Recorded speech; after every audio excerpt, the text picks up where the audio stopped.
Well, first of all, it's quite a challenging novel to even jump onto as filmmakers.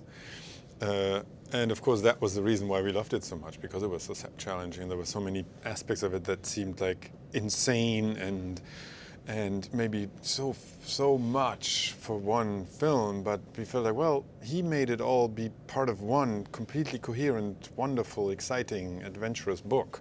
So, and it so much represents, let's say, what he does in literature, so much representing what we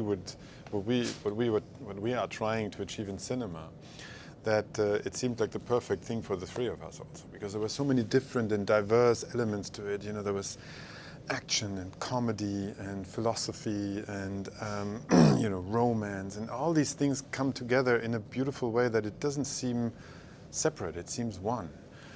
And so that was very complex to work into and very rewarding to come to a conclusion how we could intertwine it in a way that all these 6 stories became one. So that was a challenge, but it was also very rewarding. There was a funny way that the book itself ended up being a mirror of the experience of making the movie. The book is full of action and romance and drama and catastrophes and challenges, and that was like the experience of making the movie. I mean, we would have, we had incredible romance and like being together, and the crews were bonding and actors were bonding, and there was all this energy of love. But then there were like unbelievable challenges where first the financing was just an epic, horrible story that we're all in therapy about trying to get over. But then there was like challenges where you're just like, come on. Like on the 3rd day of shooting, Halle Berry shattered her foot. She couldn't walk. You know, insurance companies were telling us that we had to fire her and replace her. And we couldn't think of anyone who else could be the part, so we're like, we just have to find a way. Then later, some of the other actors, Ralph and Mr. Meeks, Robert and Ralph, they both got sick at different times. One guy had pneumonia, one guy had shingles. They were in intensive care. They thought they were going to die. I mean, this movie, just like every single day, there was some new unimaginable. I mean, maybe David Mitchell could imagine it, but there was some horrible catastrophe that we would all band together and somehow make it work out, and yet have an amazing time while we were doing it. I don't know. It was a funny mirror reflection of the book itself, the making of the movie.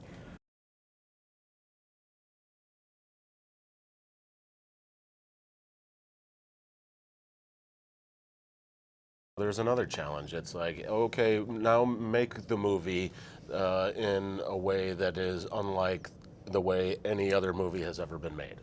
And so you're like, okay, crews, come together, play nice, play in the sandbox together. It's a testament to the people that we work with. They love their jobs and they love making movies, and they came together in the same way that we came together. And we had our script and we all planned them. I mean, directing to us is you as a filmmaker, the preparation of the film has as much to do with it as the shooting. In some ways, it's more important. The shooting, if you're a prepared director, you're just sort of executing and giving the actors their space to do their thing, and you just, back off and you capture their performance. And so, it was a challenge, but. Because we had all done such preparation, it wasn't as challenging as you thought. I mean, we were in constant communication, emailing, texting. We were Skyping. We should have given them an extra credit in the movie. Thanks, Skype.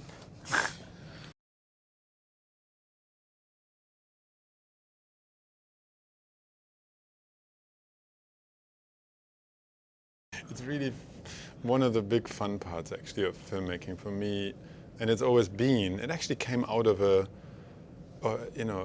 again, out of a deficiency. I didn't know any composer, and I didn't have any money to pay a composer for my first short film. That's how I ended up saying, well, I'll do it myself. It is something that I've only learned over the years, that probably part of what made me fall in love with cinema has a lot to do with my relationship to music, because it is a very musical art form. It can actually be very musical. It has a lot to do with composition, the whole way of structuring a film and making it flow and giving it the right breaks at the right moments. Have it divided up between silent beats and very noisy moments. That's all, that's very musical. And obviously music has played a huge part in film history. So the only thing I discovered that was really not helping was the fact that many consider music to be something that is put on top of what's already finished, like a finished product. I don't really like the idea that music is being put on top of something that's basically finished. It's as if it was a topping on a finished cake. The idea is that it should be the ingredient of the cake. It should be one of the central ingredients, which means the absurdity of it is, you design a movie, you write the script together, you design it together, you cast it together. You have so many moments when things are put together in order to be ready and prepared for actually filming it. Why would you not have the music that is such an influence on your thinking, on your atmospheric imagining of situations? And of course that helps you so much in thinking, okay, when these actors enter this room, there might be this kind of music, because if it's different, we all know it might put the scene completely upside down. So we designed the music quite early on. We wrote the first draft of the script, let's say several incarnations of that. Went out, started financing, and in that time I sat down with Johnny Klimek and Reinhold Heil, who are my composing partners, and we kind of for a few months actually didn't do anything but developing the music for the film. Also because one of the elements of the music was actually part of the story. There's a piece. It's a character. It's a character. There's a piece written in the film by this character named Frobisher in the 30s that kind of has reincarnated reappearances throughout the entire movie in the different periods, in different shapes. Sometimes it's a jazz sextet, or like Muzak in The Elderly Home, or as a record being played in a record store in the 70s, or at the very end as the Death March hymn that the choir of fabricants is singing while they're marching towards their execution.